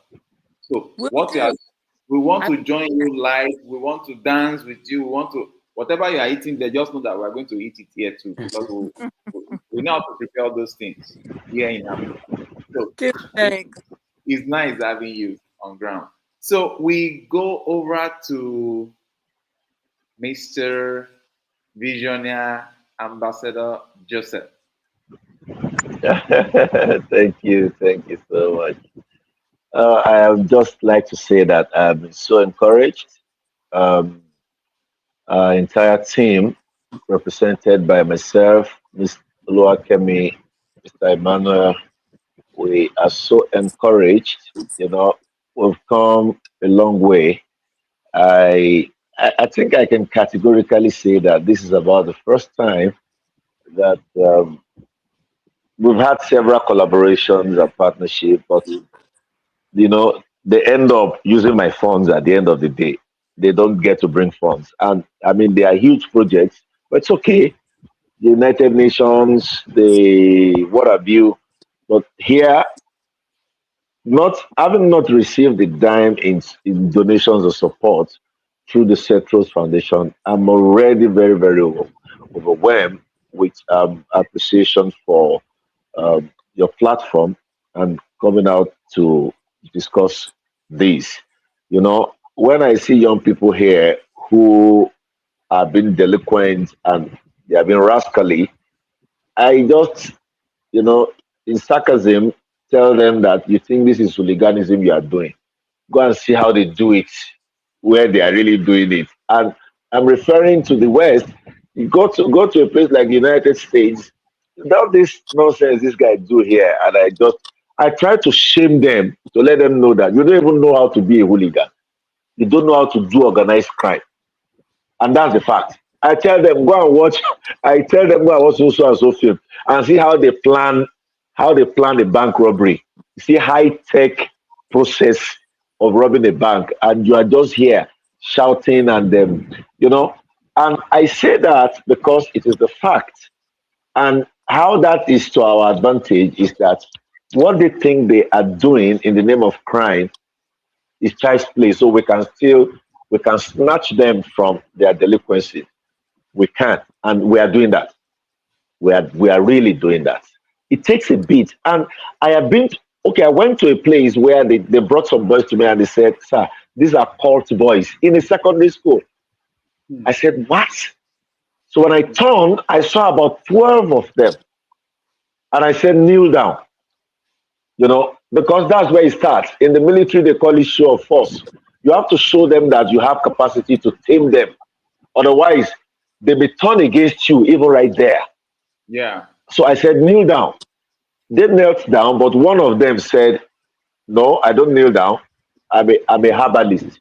Anybody that tells me to kneel down will not last 7 days. He will die." You know, when he said that, I turned in his direction. He was actually taller. I'm tall. This young man was taller than I am. And you know what? I loaded him a heavy slap. When I did that, in a blink, I saw he was already kneeling. I said, "Oh, so you could Correct. kneel down." Correct. Correct. Oh, so you could kneel down. So I took them under a tree and I had about 1 hour, 25 minutes with them. And when I finished, I said to them, I said, "There is a room where only successful people can enter." Hmm. I said, "I'm very, very certain that in the nearest future, I will meet you guys in that room." Hmm. And I said, "If you believe you meet me in that room, give me a handshake." And they were struggling for my hand. Can you imagine? So 1 hour, 25 minutes brought transformation in their mind. Hmm. It brought transformation in their mind. And about 2 weeks after, we went to walk around that neighborhood and I stopped by at the school. And I said, "Where is that my friend that is the herbalist?" Oh, so they went to call him. And I told him, "You said I wouldn't last 7 days. That's me here." That's flesh and blood. And I had to hug him and we laughed it over. Wow. I'm saying this just to say that unless some of us do these things, you won't even realize that it takes just a little effort to recover some of these guys from their path to destruction. We've been to places where when we finish with them, you see these young people, some in twos, some in threes. They will walk up to me where I stand, and they will say, "Sir, thank you so much. We promise you we'll make you proud." Another set will come and say, "Sir, we promise you we'll see you at the top. Sir, we promise you we will put in the work. Sir, we promise you," and this and that. We go to some other places where I will tell them to give them pads to write, "What would you like to become?" Many of them, just like what you say you're doing. So I'm going to gather some of those data and just pass them to you. You know, Okay. some will say, "I want to be an actor. I want to be a this." Some of them, out of their recklessness too, will write, "I want to be a Yahoo Yahoo. Please give me a laptop." You know. Sorry. Please. Anyone that says he or she wants to be an actor, huh? Yes. Beautiful. You know what I'm going to transform that person to? A content, Okay. a content creator. So Whoa. I have a studio. If I have large number of them, when I say I mean I have my personal studio, and Cetros Foundation has its own studio Oh, great. where we can bring them in maybe one day. All it will cost us is refreshment for that day, tea break, lunch that will make them happy. Yeah. We'll train them Mm. to create content, and they will actually create content before leaving the Cetro Foundation studio, and we will Wow. open a channel for them. Let me tell you, once these youth discover that they can actually talk to the world instead of trying to defraud the world, their thinking, Mm. Yeah, it's It will it's shift. necessary. It will shift. their, their It will thinking will shift. change, and you'll be shocked. You'll be Yes. shocked. So please, I'm looking. Yes. Once you just please help us gather those data. Once they mention anything, Yeah. ask what have you. We'll teach them how to script, how to do all those stuff. There was a time Yeah. we brought in a veteran actor to come and train our youth right in the studio. I And for do your acting too. I do okay, acting. I have linked with a lot of the actors. So your hub can be a major hub where if I have to call any of them to come and so these children, let's just move them to you, and then you can guide them into the pathway to reach where they can become independent and they can actualize their vision. Right. Now let me shock you. Where I am, where you are seeing so, Yes. is the Settles Foundation studio. Oh, great. So Awesome. you can see the quality of the shots and The everything, ambience. Yeah, the ambience. Yeah. and I can see the aesthetics. is in a secluded estate, Oh, access great. access restricted estate. So some of the time when they just leave that their machine, that their rough zone, Yeah, and they that's true. come into a space like this, It and shifts their minds. so they begin to see that, oh, so we are just wasting our life with all this. If all these people that are coming to come and rescue us, they have this kind of plan for us, then we should have plan for ourselves. Right. So I think Mm. it's a good idea. It could be a project whereby some of those hooligans, some of those bad boys, or those students that are just wasting their time, uh, we can gather them, possibly bring them to the Settle studio. Some of the things that are doing negatively, we can create content from that, and they can act it out. And we can take it back to the school, whereby the school can play it to the entire school. And the Yes. whole essence of it is not just to focus on what the negative they are doing, but the conclusion. The conclusion of the acting should now be, you know, the what that kind of lifestyle should lead will lead to, and why it is important for them to have a turnaround and do the right thing so that they can end up this way. Like you said, they said they want to see you at the top and stuff like that. That could be the conclusion Yes. or the Yes. ending part of whatever story, right? So we just need to mentor them properly, engage their brain, using what they are doing wrongly now as a tool to mentor them, to show them a picture of what they should be doing and what they actually expected to achieve in the future. So and that would be a great lesson to others, because by the time every other person is watching it in the school, right? Maybe on one of the day when they are able to go to the hall and everybody's watching it, they'll be learning all kind of things, and then those lives will be changed. Those lives will be That's changed, true. right? So and You then we know, can you take know that to what, you know other what I schools. think we'll do, eh? One thing I want us to do, I've thought of it before, but I wanted to set it in motion about 2 years ago. But I think it's time for that now. I'm going to write to the ministry and ask them for approval to set up in all the schools what we call theater club.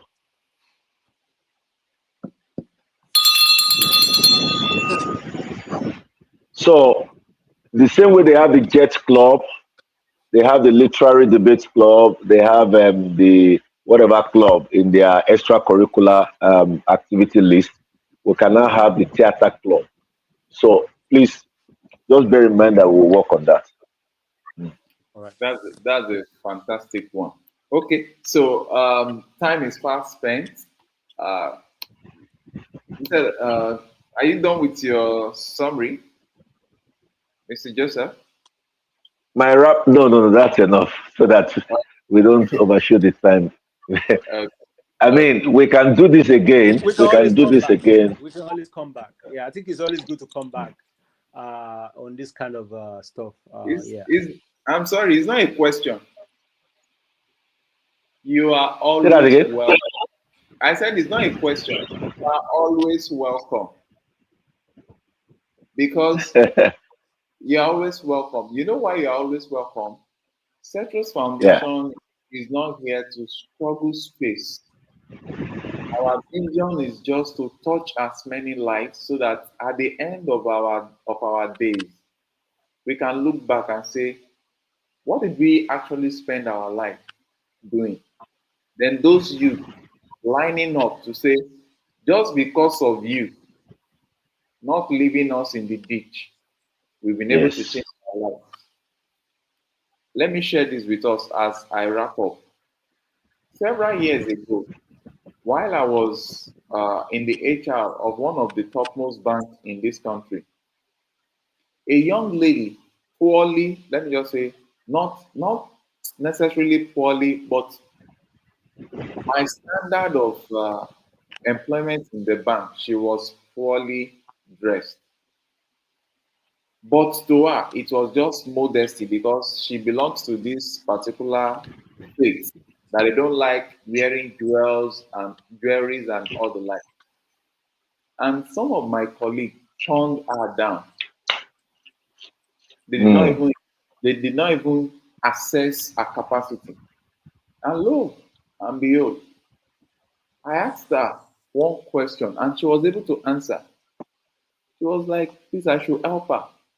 And by the time I was done, I said, this girl is brilliant. I went there, I said, you won't tell me that because this girl is not putting on jewelry and all the likes and she's dressed shabbily, we should let her go. I made sure we conducted interview for that young lady. You know, as we speak, during the lockdown, I went to a particular bank. Lo and behold, the queue was much, but somebody just walked up and screamed when she saw me.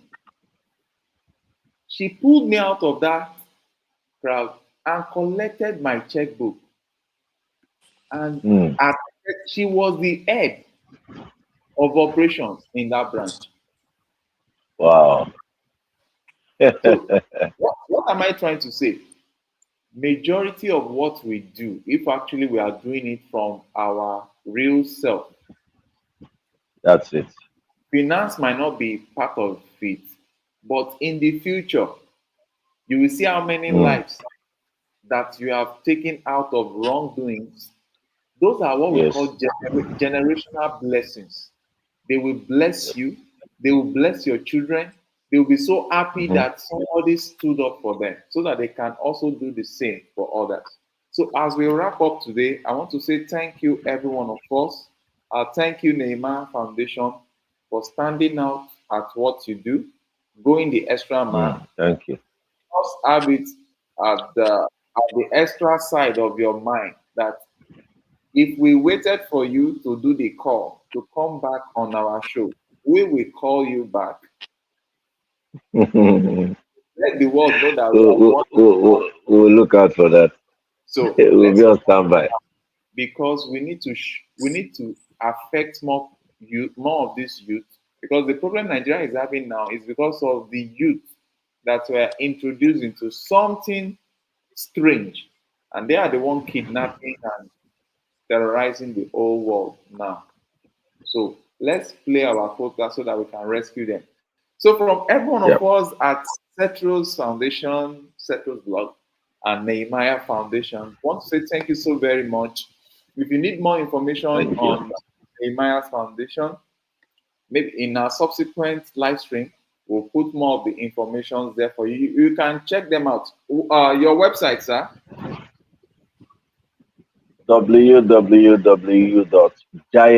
www.gianthumanity.org. Can you type that in and let's check? Okay, let me. Because once we sign out now, I'll be playing videos of what Neymar Foundation has been doing. And I want to say, Dr. Ojo, thank you so very much for introducing to us with respect to what they have been doing. We want to appreciate every one of us from Lagos, Nigeria, to the rest of the world. We want to say thank you so very much. Have a great day. If you have any question, query, type it in the comment section. Don't forget to give this video a like, share with your friends so that more people can see this. And if you have any youth out there that is in need of training in craft, don't Okay. let us have them and we'll see what we can do to assist them to put a smile on their faces. Thank you so very much. From us, we all say bye bye. Dr. Oluwakemi, Dr. Ojo, Dr. bye Kemi, bye. hope you have a good one. Dr. Oluwakemi. Bye, everyone. Wish you Thank all the Uh, best. you. If you have any Thank uh, you. Thank consultations, you. Okay, bye Thank bye. you. please get some help. Blessings, everyone. Looking forward to working with you guys. Thank All you. right. Bye. Okay, Mana Santi.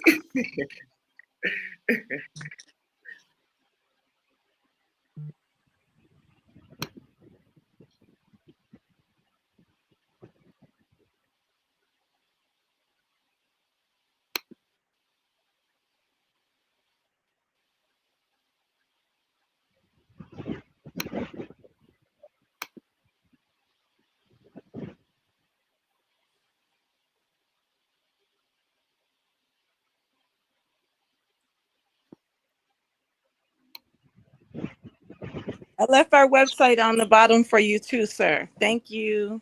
Okay, I so just I okay, just saw that now. I just saw that now. Give okay, thanks. Thank you. okay. Yeah, Game Anthony.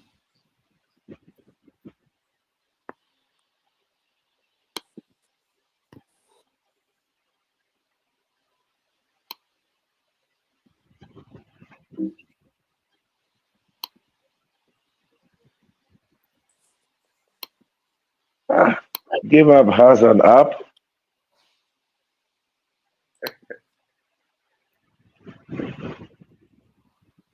Really?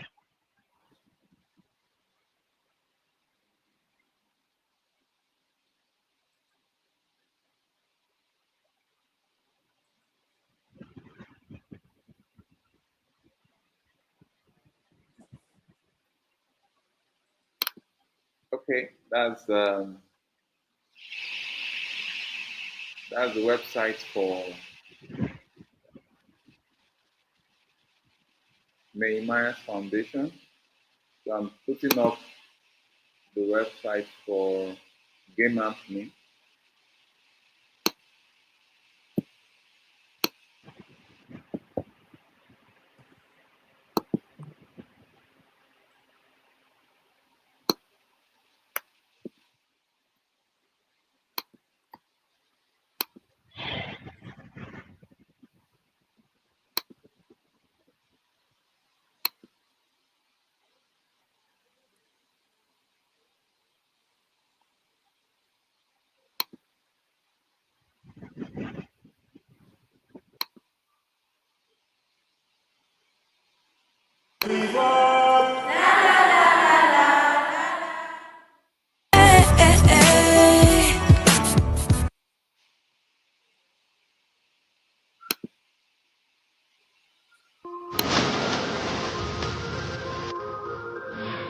Yeah.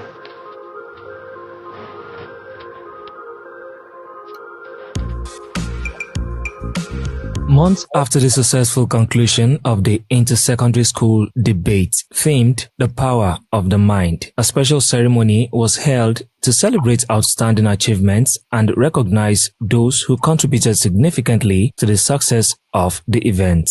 This gathering reaffirmed the commitment of organizers and stakeholders to promote academic excellence and youth empowerment. It's a landmark event which was done out of absolute intention. One, to encourage this young generation to know that there is value in doing what is right, and particularly to let them understand that at this stage of their lives, what should matter to them most is their education, and to make them understand also that there is a lot that they have locked up inside of them that they need to explore to bring out the best in them. As part of the prize for literary excellence, certificates were presented to outstanding students, while teachers and district officers under District 1 of the Lagos State Ministry of Education received certificates of recognition and honor for their dedication to academic excellence and mentorship.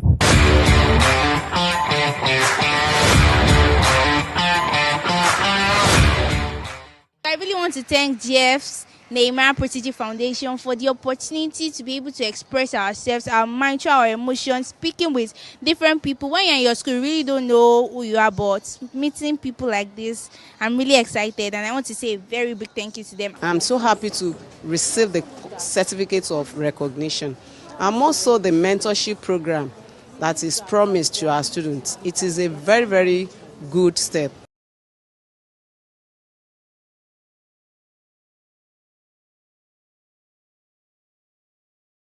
Good. It's lovely to be here, and thank you for giving us the opportunity to be here. It's lovely to see all your beautiful faces. Oh, okay, can you hear me? It's lovely to see all your beautiful faces in front of me, and thank you to the principals for giving this opportunity to us. Okay, thank you for letting us be here to talk. It's a great honour and privilege for me to be here to speak in front of all of you today. Thank you for coming and attending. We won't keep you too long, but I just want to say I say I'm Charlotte Ward. I'm the director of Recycle Bikes to Africa, based in the UK, and it's a great pleasure to be able to be working now with the GRA Foundation and be able to be sending bikes to Nigeria to be able to support students like yourselves, to give you hopefully better opportunities. As I say, I see in front of me lots of doctors, lots of nurses, lots of engineers. Where are you? Where are you, all of the people? Yeah? So you've all got great opportunities. You need to be able to grab that and take it and move forward, and hopefully by having access to a bicycle for those who need it most, will be able to enable you to get to school, to get here on time, to get a good education, to learn, to understand, to educate, and to then go on to have a great future ahead of you. So I'm really happy to be here, to be working. I say we've got the first container of bicycles coming out now. It's arrived in the port. We've got 500 bicycles on that container. And some of those bicycles will be coming to yourselves to help you.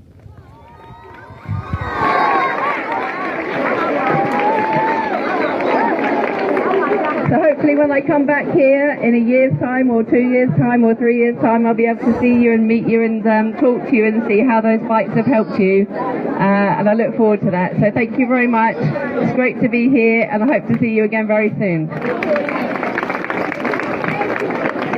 All right. I'm sure you heard Charlotte, right? Yeah. No. Yes. The yes have it. The yes have it. All right. Can I?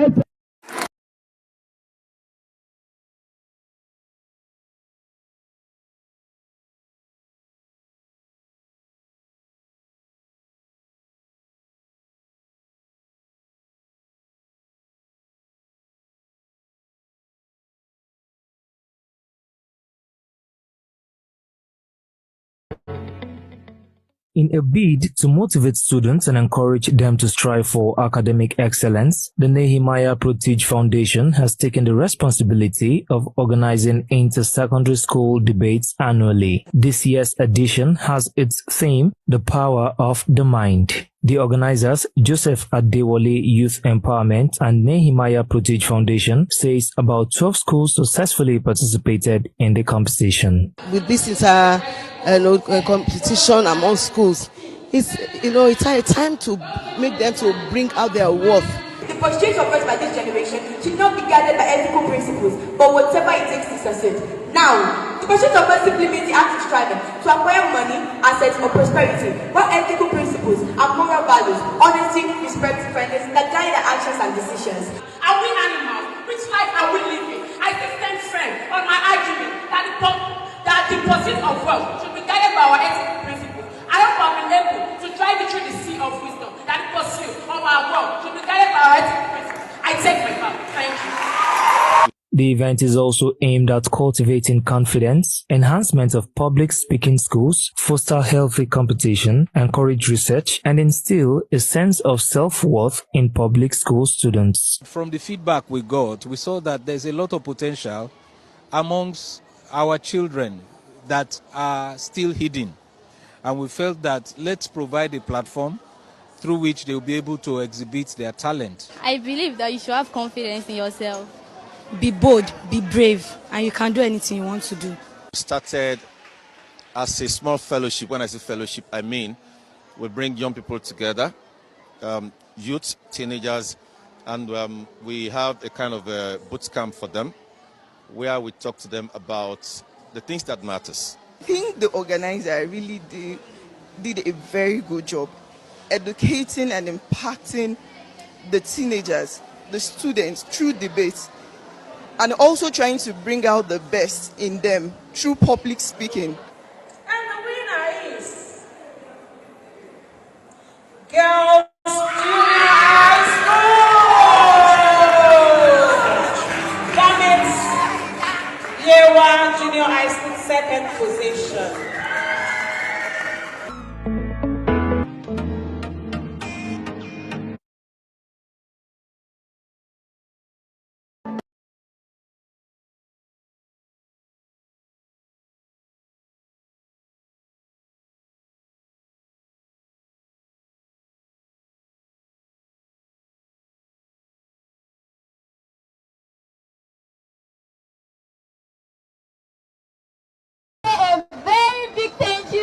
Nehemiah Potigi Foundation. Say thank you, sir. Thank you, sir. Thank you, sir. Thank you, sir. I'm very sure we learned a lot of things today. Yes or no? Yes. We learned a lot of things today. Let me see your hands up. Good, that is very good. Those at the back, didn't you learn something? Let me see your hands up. Very good. So you see, everything they've taught us today, I want us to put them into practice. What did I say? There's an adage that says, action speaks louder than voice. What did I say?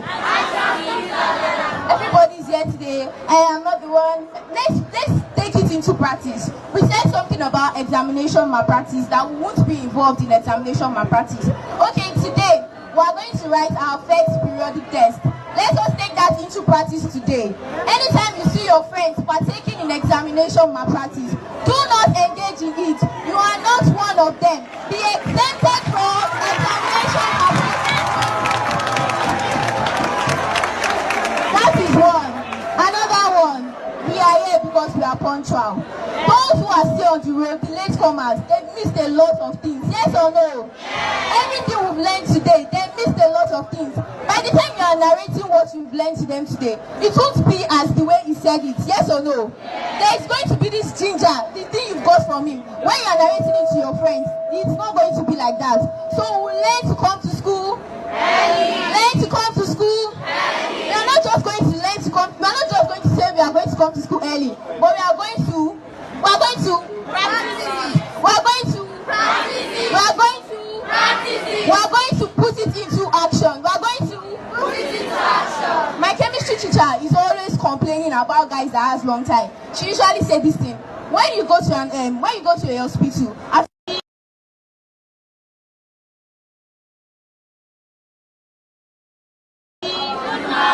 good morning, everybody. Good morning. Let's say a very big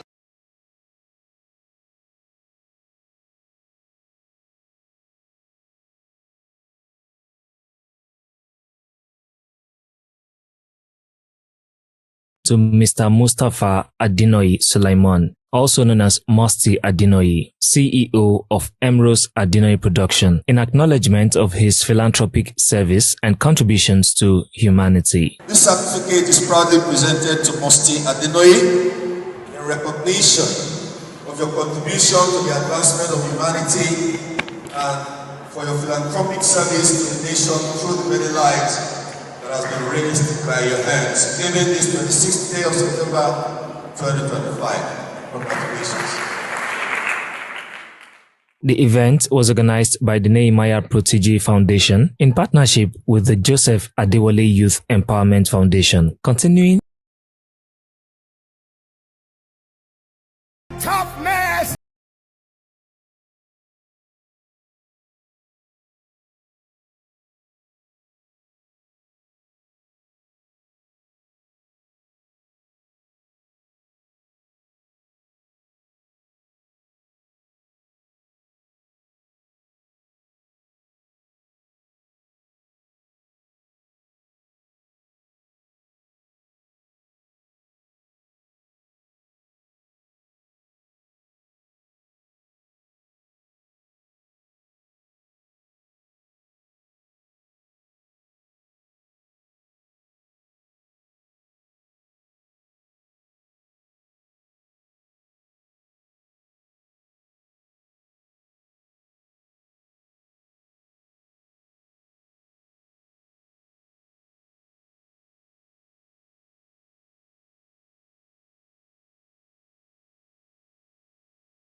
Implement the nationwide ban on street hawking to enhance children's safety and to ensure their focus on education for a better future. I would like to start by defining the keywords in the motion. What is implement? Implement can be defined as the delivery of a program or service in a specific community setting. What is ban?